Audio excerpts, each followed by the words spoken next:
BJP के राष्ट्रीय अधिवेशन में आज पीएम मोदी का होगा भाषण। पीएम मोदी के अभिभाषण के अधिवेशन का होगा समापन।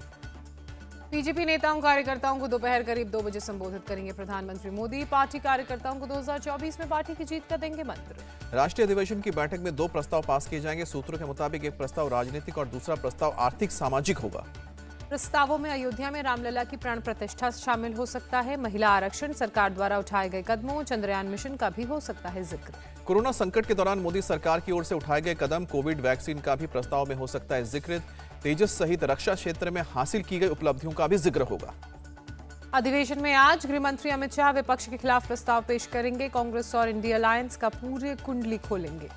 पहले दिन बीजेपी के अधिवेशन में लगे 400 पार के नारे। बीजेपी कार्यकर्ता बोले मोदी है तो मुमकिन है। पीएम ने खड़े होकर अभिवादन किया। बीजेपी कार्यकर्ताओं से बोले पीएम मोदी 370 सीटें जीतने के लिए हर वर्कर काम पर लगे। अगले 100 दिन एक बूथ पर हो फोकस। बीजेपी अधिवेशन में जय श्री राम की गूंज। जेपी नड्डा बोले पीएम की गारंटी पर जनता को भरोसा, हमने राम मंदिर का वादा पूरा किया। बीजेपी अध्यक्ष जेपी नड्डा का बयान, 2019 में हमने 2014 का रिकॉर्ड तोड़ा। आज 17 प्रदेशों में एनडीए की सरकार।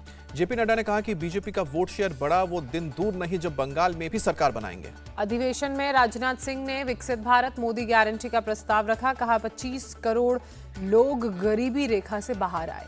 राजनाथ सिंह ने कहा कि मोदी सरकार में हर क्षेत्र में हो रहा है विकास। 500 से बढ़कर 1.20 लाख से अधिक स्टार्टअप हुए। उत्तर प्रदेश के मुख्यमंत्री योगी आदित्यनाथ ने कहा 2024 में फिर बनेगी मोदी सरकार, एनडीए 400 का लक्ष्य करेगी पार। सीएम योगी बोले मंदिर वहीं बनाया जहां कहा था, रामलला के विराजमान होने से सनातनी खुश। बीजेपी सांसद रवि किशन का दावा, एनडीए को मिलेंगी 400 से ज्यादा सीटें।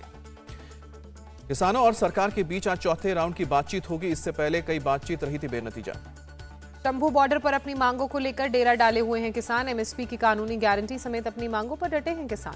हरियाणा के कुरुक्षेत्र में किसानों का ट्रैक्टर मार्च। गुरनाम सिंह चड़ूनी ने किया नेतृत्व, कहा कि हम शांतिपूर्ण कर रहे हैं प्रदर्शन। झारखंड में कैबिनेट विस्तार के बाद कांग्रेस में फूट की खबर। 12 विधायक बताए जा रहे हैं नाराज। झारखंड के 8 विधायक पहुंचे दिल्ली। पार्टी आलाकमान के सामने रखेंगे अपनी बात। दिल्ली निकलने से पहले कांग्रेस के 8 विधायकों ने रांची में बैठक की। चंपई सोरेन के मंत्री बसंत सोरेन ने विधायकों को मनाने की कोशिश की, लेकिन बात नहीं बनी। झारखंड के कांग्रेस विधायक राजेश कश्यप बोले कि सीनियर लीडर्स के सामने अपनी बात रखेंगे। झारखंड में कांग्रेस विधायकों की नाराजगी पर बन्ना गुप्ता ने कहा, अगर कोई नाखुश तो चर्चा करेंगे। विधायकों की नाराजगी के बीच झारखंड कांग्रेस अध्यक्ष राजेश ठाकुर दिल्ली पहुंचे। कहा कि पार्टी अध्यक्ष खड़गे से करूंगा मुलाकात। कांग्रेस विधायकों की नाराजगी से मंत्री बसंत सोरेन का इनकार। कहा किसी को कोई समस्या नहीं, हमारा पूरा परिवार एकजुट।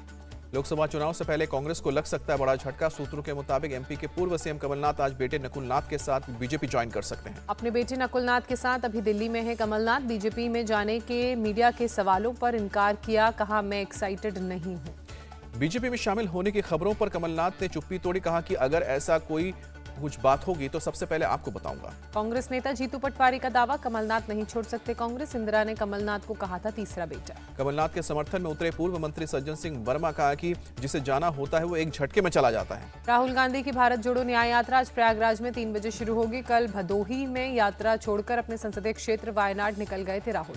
पीएम मोदी के संसदीय क्षेत्र वाराणसी में राहुल की भारत जोड़ो न्याय यात्रा। विश्वनाथ मंदिर में दर्शन किए। बोले देश में डर और नफरत का माहौल।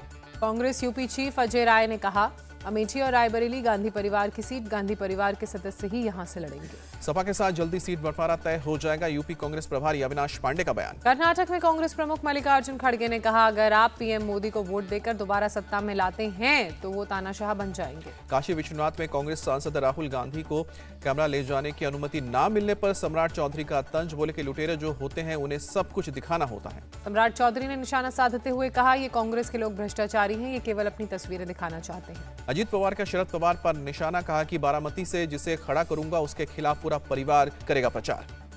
सुनेत्रा के बारामती से चुनाव लड़ने की खबर पर शरद पवार ने कहा, कोई कहीं से भी लड़ सकता है चुनाव। चुनाव चिन्ह छिन जाने पर छलका शरद पवार का दर्द। कहा कि जिसने पार्टी बनाई उसे ही बाहर कर दिया। अजीत पवार को अनिल देशमुख की सलाह, शरद पवार और सुप्रिया सुले पर बोलने से बचें।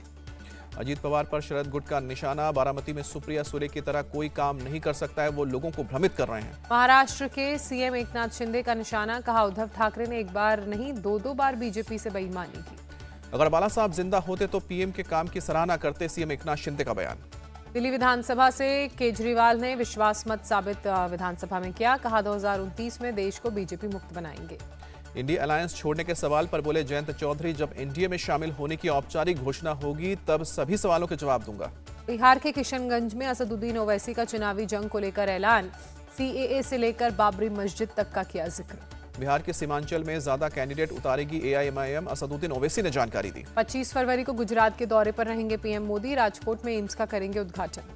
पोखरण में भारतीय वायुसेना ने किया शक्ति प्रदर्शन, करीब 120 विमानों और हेलीकॉप्टर्स ने हिस्सा लिया। लड़ाकू विमान राफेल ने भी अभ्यास में शिरकत की। इसके अलावा प्रचंड और अपाचे हेलीकॉप्टर भी पहली बार अभ्यास का हिस्सा बने। अभ्यास की theme lightning strike from the sky और फ्रंटलाइन जेट्स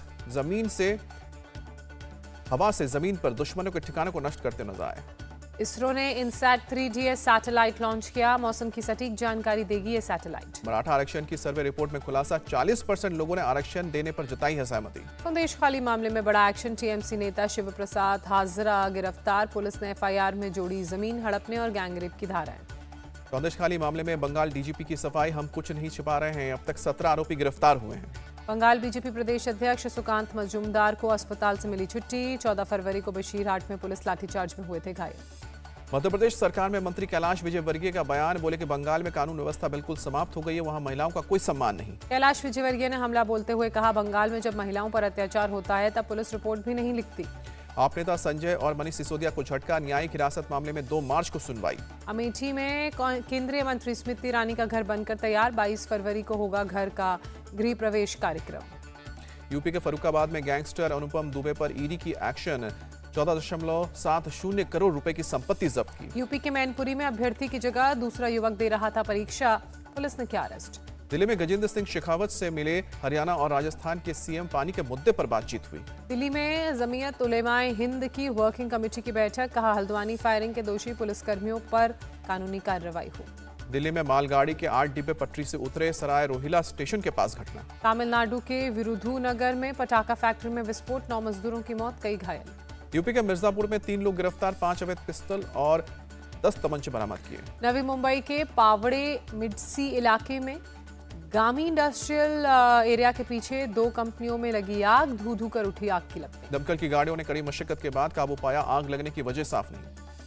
यूपी पुलिस परीक्षा में सेंध लगाने की कोशिश में 58 लोगों की गिरफ्तारी, आरोपियों के पास से आपत्तिजनक सामान बरामद। सिद्धार्थनगर में पुलिस भर्ती परीक्षा में 9 मुन्ना भाई गिरफ्तार, पकड़े गए सॉल्वर में अधिकतर बिहार के निवासी। प्रयागराज में पुलिस ने सॉल्वर गैंग के 5 सदस्यों को दबोचा, सिपाही भर्ती परीक्षा में सेंध लगाने की हो रही थी कोशिश। राजकोट टेस्ट में भारत ने इंग्लैंड पर बनाई 322 रन की बढ़त, चौथे दिन आज भारत की नजर इंग्लैंड को बड़ा टारगेट देने की है। राजकोट टेस्ट के तीसरे दिन भारत ने 2 विकेट गंवाकर 196 रन बनाए। यशस्वी जायसवाल ने जड़ी सेंचुरी, शुभमन गिल ने लगाई 50।